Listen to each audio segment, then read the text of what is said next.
Good morning, everybody. Welcome to a beautiful Tuesday morning, January 24th. Hope everybody had a great start to the first 3 weeks of the year. And I hopefully your business is as robust as what I'm hearing is what's going on within the market. I would challenge you to do this. We're going to go through the usual casting crew this morning on team meeting. Okay, in the very beginning. I'm going to finish with two things that I think will seriously make you stop, pause, and think. I hope that's my goal. My goal is to make you stop, pause, and think. Okay. As we head into 2023. And I think it's vitally important of the seeds I want to plant with you and for you today to stick around until the end. Okay. And I watch everything. For those of you who are in the room, you luckily stick around, but those on the Zoom, I see when you start falling off and I know where it shows up. So I have a certain purpose as to the way in which the material is being presented today. Make sense? Beautiful. All right. Here we go. We're getting into it. All right. So mission, vision, values, beliefs, and perspectives. Always a great way to start our morning, to ground ourselves in what it is that we do, what our mission is, what our vision is, what our beliefs, values, and perspectives are. And you'll see some things as it relates to celebrating folks and sharing in each other's wins in 2022. Something, quite frankly, that we have not been very good at. We try and do it on a monthly basis, but we're going to do some things differently, also to make you laugh, smile, and think. Right. So stay tuned for that, because Mandy is going to share some news as it relates to what we have coming down the pike here in February. But I wanted to ground the group as 2 weeks ago, because we didn't have a team meeting last week. I shared my 3 phrases of focus, and I think they'll be very pertinent today as it relates to the information that I'm sharing. 1, today is day 1. Today is day 1. That's the mantra. Every day is day 1. I sent out the memo, Jeff Bezos' letter to shareholders in 1997, the day 1 after his IPO. Today is day 1. I highly encourage you to read it and understand what the mantra is and believes. 2, be consistent. Be consistent in who you are, most especially, because I see the roller coaster of emotions in agents. Be consistent as to who you are. And if you're consistent as to who you are, everything else will take care of itself. 3, be curious. And everything is 1, 1, and 1. I don't know why, but everything is just as important. It's 1A, 1A, 1A. In my 3 phrases of focus for the year. So I wanted to ground you with that as we started. All right. Having said that, I'm going to kick it off again. I'm shaking up the dice a little bit in terms of the way we're doing this. Okay. What we're going to do today is I'm going to share with you a little bit of what went on in December to celebrate folks in December. I am not going to share year-to-date performance. Okay, I am not going to share year-to-date performance. More news to come on that, as Mandy will share here shortly. So first up, Home Run Club in the month of December. 1 listing taken, 1 contract written, 1 contract closed. It means you're going to get paid today and you're going to get paid tomorrow for the next 90 days. Shout out to Abby Wall, Aletha Schroeder, Bruce Gallagher, Chrissy Klasky, Sierra Watson, Corey Doublebolt, Coco doing it in both places, David Petrowski, Dusty, Doreen, Dwamel. Big shout out to Dwamel Lamb, Janine J., Janine Siskowski, Lorenz, Karen Trimble, Kathleen Clausen, Kristen Stahulik, Weber, Sroke, Auerbach, Nada, Natasha, Nathan, big shout out to Nathan, Nikki Kunik, Paul Nikolic, Peter G, Courtney Williams, Ross Treffert, Sarah Fiorita, Sarah Oberbrunner, Stacy G, and Stephanie Miller. Guys, if I were you, this is the club I want to be a part of. It means you're being consistent. Okay. Congrats on a killer December for those on this list. Next up, $1 Million Month Club in December. This is what I would call a slightly anemic list, but shout out to Alina Zeman, Allison Maris, Betsy Williamson, Bridget Ty, Deb DeFeer, Elizabeth Mitchke, Janine Warner, Jay Schmidt, Katie Thomas, Kirsten Miller, Mackenzie Brogan, Marcus Auerbach, Matt Lozniacki, Molly Triggs, Nikki Kay, Ross Treffert, Stephanie Miller, and Tiffany for having $1 million month in the month of December to ensure that your holiday bills are paid and that you are getting paid. So let's go through. What did they do? Oh, and shout out to the gross agents commissions earned. Again, trying to do some things differently to represent people on teams. Top 8 or 9 people on teams for the month of December in GCI earned. Janine, Martha, Steph Minnick, Kathy Shaw, Megan Stale, Newbie, Steph Miller, Maggie Drain, rounding it out for December for agents on teams. Cool. Here we go. Increases in business. This is volume percentage increase of year over year. Nancy Brennan, shout out to you. Nancy True, Becky Thomas, Judy Tanis, Justin Zunker, Tracy Lukic, Mike Moen, Don Belanja, Catherine Engelhoff, Karen Rapogli. Congrats on the highest percentage increase in the month of December. Finally, wrapping it up. For December individual volume, Bridget Ty leading the way at 2.4 million. Matt Lozianecki right on her heels, 1.7. Kirsten Miller, Allison Maris, Tiffany, Elena, Betsy, Deb, and Nikki K. And Mackenzie Brogan rounding out the top 10 for the month of December for individual performance. And then team volume for month of December, big shout out to JSG. I know many of them were all in on bold. You can see the results. JSG closed 13 million in the month of December. Gallagher Lake Country 12.9, right on their heels. Falk Grove and Gallagher 3.8, SRG 3.6, Nicollet Group 2.7, On Point 2.4, Desties 1.6, Team Trimble 1.6, and Champagne 1.4, rounding out the top 10 in the month of December. Cotty, I'm flipping it to you. All right, guys, it's awards season. So we have the Oscars, we have the Grammys, we have these red carpets. It's nothing compared to what's coming.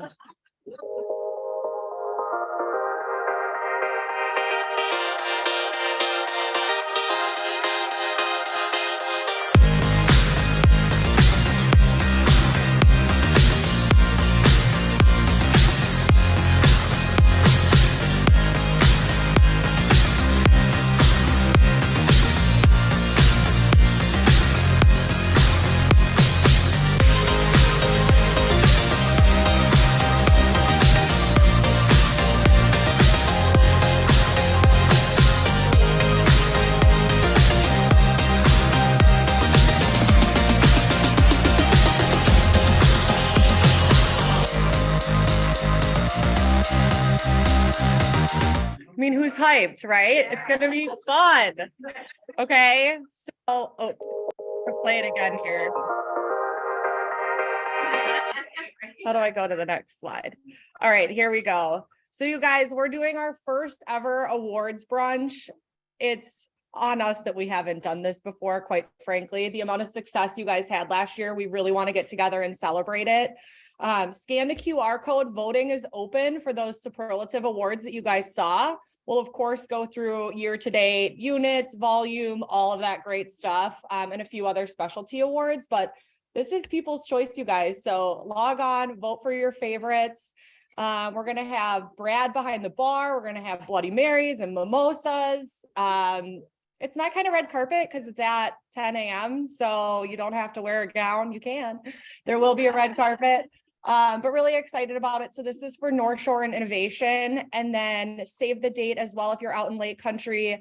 We did not forget about you. Awards are also coming out to Lake Country. It's going to be a huge party on February 22nd from 9 to 11. So again, here's the QR code. You can also RSVP when you're filling out the survey. So I'm excited to see you all there. And if there's anything I know with basically Willis, Sydney, and Britt behind the scenes pulling the strings as to what this will look like. You know, I read something recently, unique people provide unique experiences. So be ready for a unique experience on, what was it? February 9th. Thank you. And the 22nd out in Lake Country. All right, Brannick, I'm flipping it over to you. Tech and marketing updates. What do you got? All right, good morning, everybody. So January was all about database, and we're continuing that theme.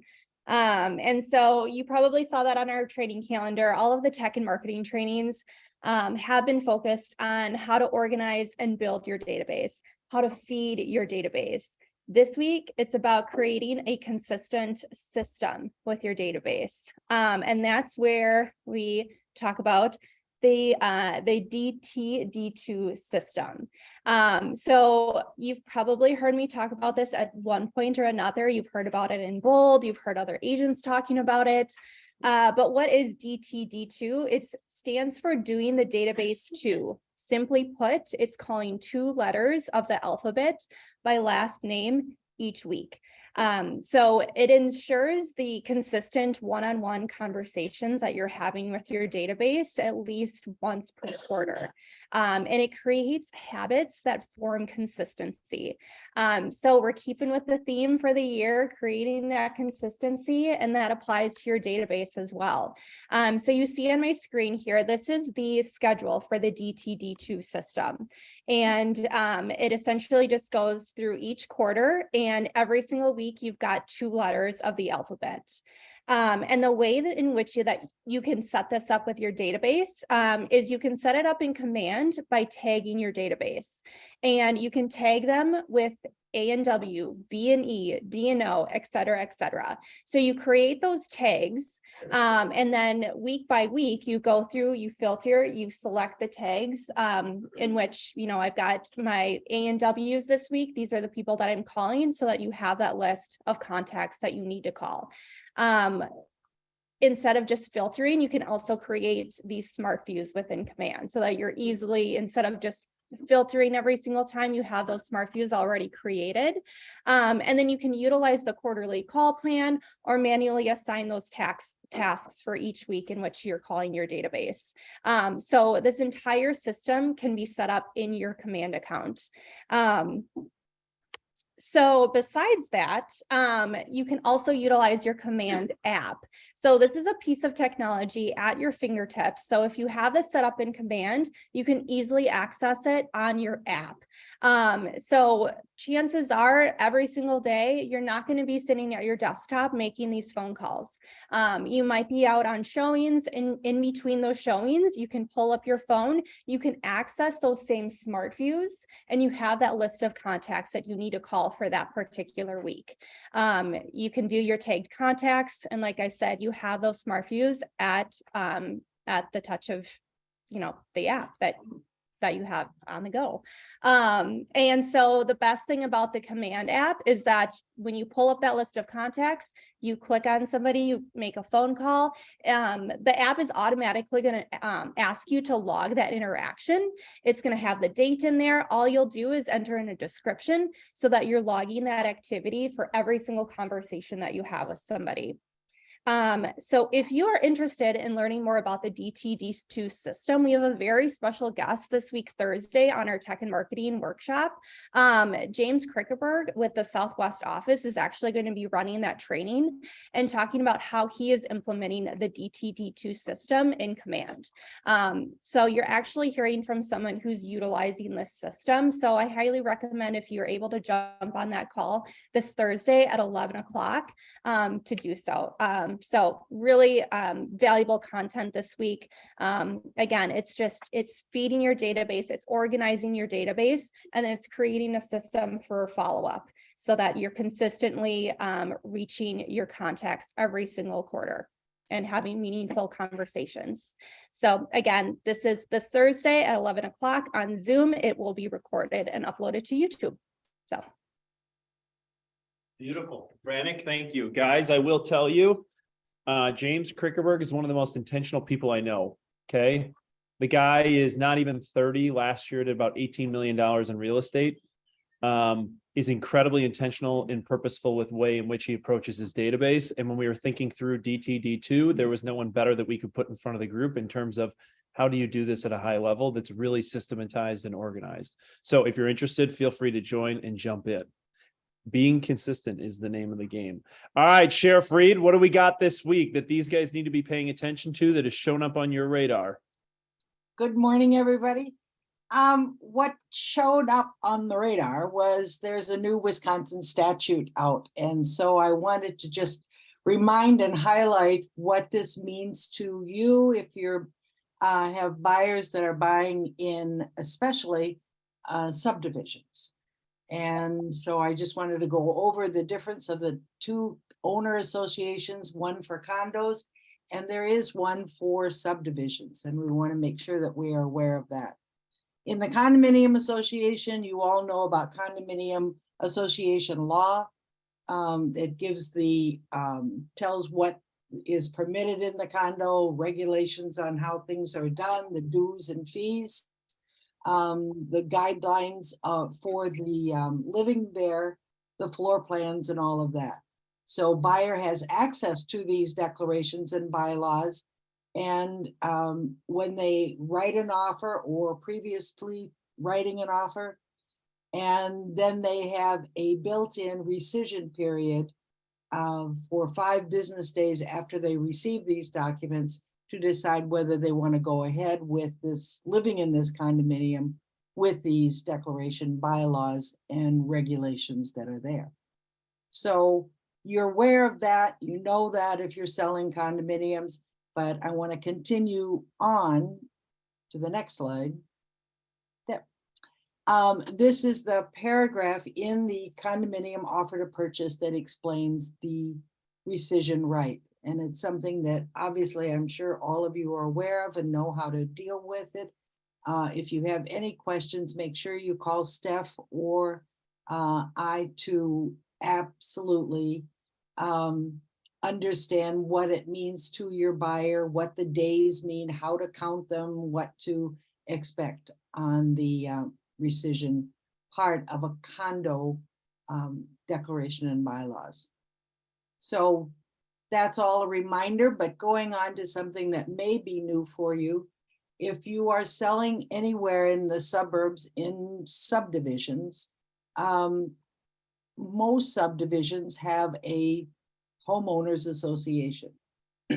Similar to a condominium association, they have usually elected a president of the homeowners association, and it's referred to as an HOA.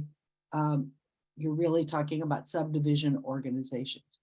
So it creates and enforces rules to properties within its control. That means all the homes within the subdivision on the lots. It doesn't apply to the outlots. Many subdivisions have outlots, and the restrictions only regard to the are only in regard to the actual living lots. Now you have to understand there's no deadline or obligation to deliver an HOA document, unlike in condos. There is no rescission rights for buyers, unlike in condo associations. The covenants and restrictions are required to be placed now on the Register of Deeds and on the HOA's website. This is what's new in this statute. As of January 1st of this year, all subdivisions had to put their HOA restrictions, covenants on the Register of Deeds and on their website. They have to make them available to the public. Next slide. They can also assess dues and fees when rules are violated. If you've got a buyer that's interested in this, he has to make sure that he understands all of this, the fees, the penalties, and the rules. So if they write an offer in a condominium, they are agreeing to honor all of these rules, regulations, and fees. Rules and regulations of HOAs are often included in the covenants, conditions, and restrictions. And those are referred to pretty commonly as CC&Rs. In my selling years, I was the listing agent for about 5 Mequon subdivisions, actually starting at development stage all the way through purchasing stage. And so I'm really familiar with creating the CCRs for a subdivision and imposing them on the people who actually bought the lots or bought the houses in the subdivisions. And for those buyers that did not pay attention to the covenants and restrictions, sometimes they had spent a lot of money that they didn't need to. Perfect example, and you can go to the next page. These are examples of regulations and where some people, if they weren't aware of them, got caught. And number one really is construction of fences. The height of the fence, the material for the fence, the distance for the fence. There were several instances that I had where people went in, had 2 big dogs, put up a fence, and then the subdivision said no fences allowed. And they had to take down the big, long, expensive fence. These regulations can also affect the roof type that they put on, shingles or asphalt, wood shingles or asphalt. They can even dictate the color of the home. They can tell you what kind of mailbox you can put up. There can be bans on vehicles always parked in the driveway, like an extra truck or a trailer, since they cannot be in there, or how long they can be parked there. They can even regulate the type of landscaping that an owner will do, or accessory structures in the property, on the property, such as a pool or a play swing set and things like that. Those can be not allowed. And the buyer should be totally aware of what these are. Holiday lights, how long, what color the lights can be, when garage sales can happen, hours allowed for snowplow, lawn mowing, yard work, when trash and recycling can be placed on the curb and when they must be removed. I love this one. A dress code for outdoor activities, garage sales, lawn work, and washing cars. And there's more. It's amazing. And sometimes these HOAs become little powerful entities in a subdivision. And for some buyers, may not be what they want. They don't want people telling them how they can dress when they're out washing their car. So these are something, what I want to bring up today is make sure if you're a buyer, you have a buyer going into this, make sure he knows what all of those regulations are for that subdivision. Some subdivisions are very open, loose, and some subdivisions are just crazy with power. So make sure you're aware. And the final point, final slide is basically that. If you're writing an offer on a lot or a home in a subdivision, make sure the buyer reviews the subdivision CCRs before writing the offer. And one thing that I learned also, you can draft your offer and throw in that rescission paragraph. So you can ask the seller to have the ability, your buyer has the ability to review the CCRs, and if they don't like it, they can rescind. So if you ever need help with that, give me a call.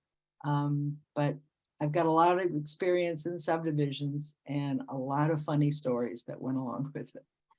So that's it today. Yeah, no washing your car in your birthday suit, right, Joni?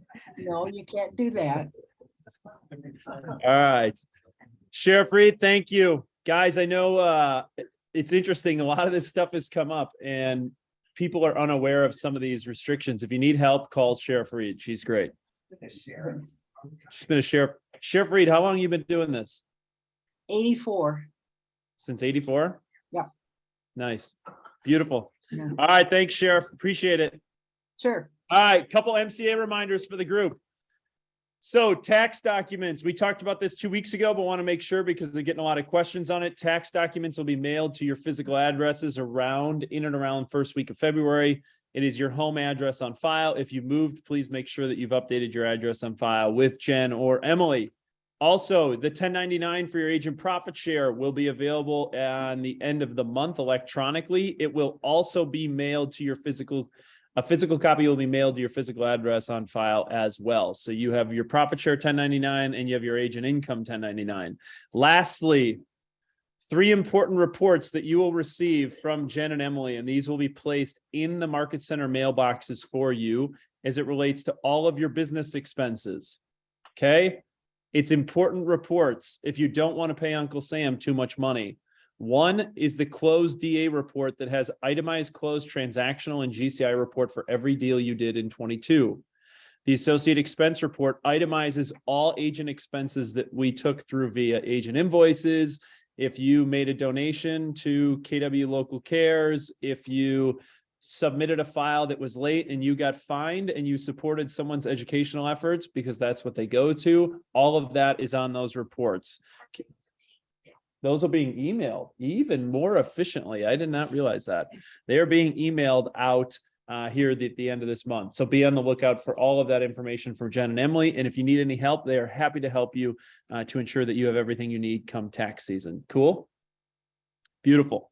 Trainings and events. What do we got coming up? Big shout out to Aletha and Laura, who most recently taught Ignite in the last 2 days. Stacy G from Lake Country is teaching tomorrow. And then we got Tina Reddick rounding out the week for this week. Again, even if you aren't registered for Ignite and there are things in which you want to plug into, feel free to plug in. There have been people that have jumped into 1 or 2 classes because they wanted to learn more from either a certain instructor or a certain topic. It's been a great group, highly engaged. I just want to thank the group that has been showing up. We've had roughly about 45 people that have shown up 95% of the classes. And Carlos, I see you sitting in front of me. Carlos is at 100% attendance. So congrats. All right, finishing out the month of January, we got Opportunity Knocks here for North Shore and TOSA here in the North Shore this morning. We have that coming up again in February out in Lake Country to help support teams that are looking for talent and to fill open roles, right? And then we have the Admin Mastermind this week at 10 a.m. on Friday morning for those that have leverage within their lives. If they want to jump into the Admin Mastermind, jump in at 10 a.m. on Friday morning. All right, Opportunity Knocks going on this morning right after team meeting here, and then on February 1st from 3:30 to 5 out in Lake Country. Beautiful family reunion is what it is. You're either being a part of it or you're not. All good. ALCs, I will tell you this. If you are a part of the ALC, you received a very important email from Mandy yesterday amongst a bunch of calendar notices. I would take a look at the email that Mandy sent because there's a really phenomenal opportunity for you if you are interested in taking advantage of it. Awesome. Here we go. Weekly market insights and trends. I have 2 things for you. Okay. I'm going to go through the weekly market trends to help you understand what's going on the first 3 weeks of January. Okay. Here's what I know. New listing unit, new inventory units. And I'm actually doing these a little bit backwards from the way I normally would present this, again, because I need to show you guys and make you guys think. Here's what you need to know. First 3 weeks of January, inventory, new inventory is off 24% versus last year, the same 3 weeks. Okay, 271, 346, 306. You can see the trend line here. We're starting the upswing here, first 3 weeks of January, which is always positive, yet it's still down 24%. Okay, the latest 24-week trend line on average is we've seen 431 new units come onto the market on a weekly basis. So you can see where the delta is the first 3 weeks of the year. The reason why I lead with new inventory units is it directly correlates to the story as to units that are going under contract are off 28% the first 3 weeks of the year. Okay, the reason why I'm sharing with these guys 2 back to back is it's directly correlative. Okay, the reason for lack of deal activity isn't because of demand, and I'll show you that here in a second. It's simply truly because of lack of inventory, and I'll help you understand a little bit more of that here in a second. For perspective, though, here's what's very important as you're having dialogue with potential sellers. In the first 3 weeks of the year, there were 923 new units that came into the market. 813 of them have gone under contract already. That's 88% of the new inventory has already gone under contract the first 3 weeks of the year. What does that tell you? Buyer demand is healthy. Okay, so for those that have sellers that are thinking about it and you need a little bit of an insight, 88% of the inventory that has come on the market in the first 3 weeks of the year has already gone under contract. The market is still operating very fast, very efficient, despite where rates are. And if you don't remember, rates are 2x where they are this year compared to where they were last year during this period. Okay. Sales absorption is the percentage of inventory that's going under contract. It's a true indication of demand. First few weeks of 2023 are just slightly behind where they were the first 3 weeks of 2022. Yet we are trending above the 24-week average. Okay. Again, buyer demand and buyer activity still remains relatively very healthy in southeastern Wisconsin. Now, total inventory, last week there were 3,138 homes for sale on the Metro MLS. It was the lowest recorded total inventory on the market in any given week in the last 52 weeks. I'm going to repeat that again. It was the lowest recorded total inventory on the market in the last 52 weeks of the year. Okay. Comparatively, though, new units were off 24%, I believe, is what I said in the 3 or 4 slides ago. Total inventory is only off 3%. So where this will come into play is if new inventory doesn't catch up in weeks 5, 6, 7, 8, 9, 10, 11, 12, you'll see that total inventory will remain suppressed over time, and it will hinder total deal activity in 2023. Okay. I have a grocery store script for you, so don't worry. Okay. All right. I'm also pulling a few slides. The ALCs heard this again about 2 weeks ago, but I want to pull 3 or 4 very specific slides for you. And for those of you that paid attention to the last team meeting right before Christmas, I went through some of this data, but I want to pull 4 very specific slides for you from Mark Epley. Okay. 1, unemployment is the lowest rate it's been in 50 years. Okay. 2, interest rate at origination. 71% of Wisconsin households have less than a 4% interest rate. 71% of Wisconsin households have less than a 4% interest rate. This is an inventory headwind. Okay. The reason why I'm leading with the inventory headwind is I'm about to give you the tailwinds as the ways in which you can win or find lead generation opportunities in 2023. Here's 2 of them. Okay. 1/3 of all homes in Wisconsin don't have a mortgage. 1/3 of all homes in Wisconsin don't have a mortgage. And guess what? You can look up which homes those are to start dialogues and conversations. The second is the average Wisconsin seller is an extremely well-qualified buyer with an average FICO credit score of 750. Okay. So you have a lot of people sitting on liquidity and they have very healthy credit scores. It should not hinder their ability to find what's next if you can help them find what's next. Because we have to help people find what's next to help alleviate the inventory situation in order for more deal activity to be had. Okay. Lastly, as it relates to mortgages, 70% of Wisconsin homeowners have less than 60% loan to value ratio. So 1/3 of them have no mortgage and 70% of them own more than 40%, have more than 40% equity within their asset. Okay, we have an opportunity to help people realize and unlock some of that liquidity or capital if they need to access it. How you communicate or articulate that is the way in which that you'll be able to win some sellers over in 2023. Lastly, from Mark Epley's slides, I believe, demographics are in our favor. I've been talking about this for years, but I want to pull this up because it's very, very important. Okay, last year, on average, 47% of all transactions had a first-time home buyer. The average age of a first-time home buyer was 33. Okay. When you look at the US labor force statistics, well, I already said this earlier, but you have unemployment's the lowest it's been in 50 years, and ages 21 to 30 is the largest cohort within the US employment population. There is a plethora of demand that is forthcoming here in the next 10 years. My point to you, as I've said many, many times, weather the storm and you will be totally fine.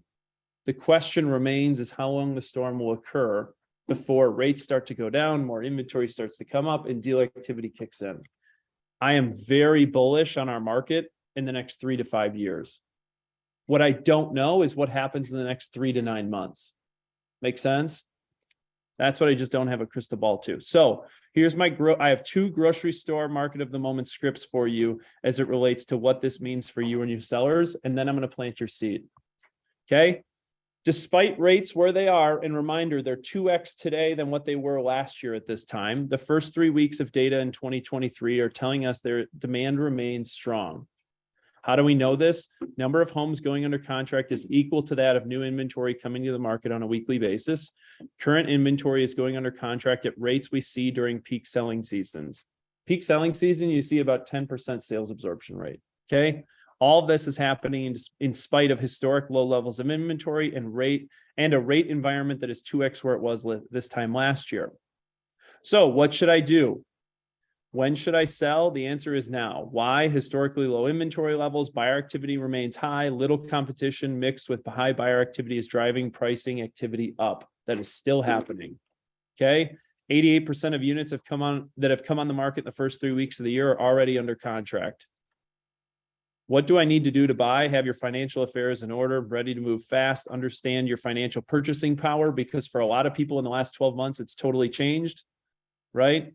It still remains a phenomenal time to sell. And if you need to buy, we need to lay the foundation.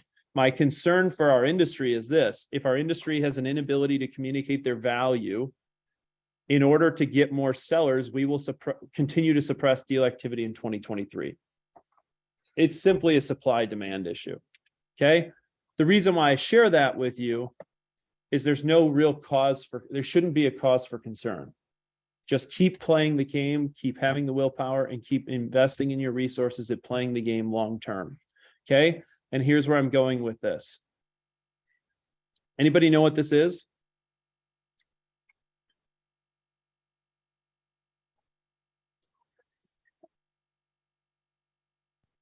What do you think this is? This is ARC. It's the arc of the industry the last 4 years. Okay? The arc of the industry the last 4 years. 2019, 2020, 2021, 2022, and you can start to see where we're starting off the year in 2023. Okay? My question to you is this: for those of you that have been in this business for a while, what does your line look like? What does your line look like relative to the market? Okay, and I would challenge you with this. I had a conversation recently with a friend of mine who works for Ted Kellner. Okay, for those of you who don't know who Ted is done incredibly well, probably one of the most philanthropic people in Milwaukee, runs a company called Fiduciary Management. Basically half the buildings on Madison's campus are somewhat named Kellner Hall. He's part owner in the Bucks. Like, the guy's uber successful. Okay. And my friend, Jonathan Bloom, is his chief investment officer at Fiduciary. And last week I had dinner with Jonathan on Wednesday night. And I said, Jonathan, how did Fiduciary do last year? He said, not great. I said, well, what does not great mean?